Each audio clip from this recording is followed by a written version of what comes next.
Ben Şanlıurfa İl Sağlık Müdürlüğü Acil Sağlık Hizmetleri Başkanlığı'na bağlı 112 personeli paramedik Muzaffer Erdem. Hastanın boğazına yani nefes borusuna yabancı madde kaçtığında hasta refleks olarak öksürmeye başlar. Vücudu o parçayı dışarıya atmaya çalışır. Bu gibi durumlarda hastanın öksürmesine müdahale etmeyeceğiz. Bu kısmi tıkanıklık tam tıkanıklığa dönüşürse o zaman biz devreye gireceğiz. Tam tıkanmaları nasıl anlayacağız? Öncelikle hastamız öksüremeyecek, nefes alamayacak, konuşamayacak, evrensel boğuluyorum hareketini yapmaya başlayacak. Elini boğazına götürecek ve bize boğulduğunu anlatmaya çalışacak ve can telaşıyla panikleyecek. Bu esnada yanımızda, yakınımızda birileri varsa derhal onlardan 112 acil sağlık hizmetlerine bağlı ambulanslardan talep etmemiz gerekiyor. Hemlik manevrası yapacağımız kişiyi öncelikle sakinleştireceğiz. Sonrasında ayaklarımızı dengeli bir şekilde yere konumlandıracağız. Hastamızın bir elimizle karın bölgesinden yakalayacağız. Hastayı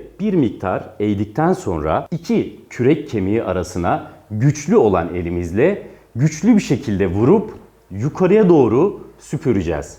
Bunu 5 kez yapacağız. 1, 2, 3, 4 ve 5.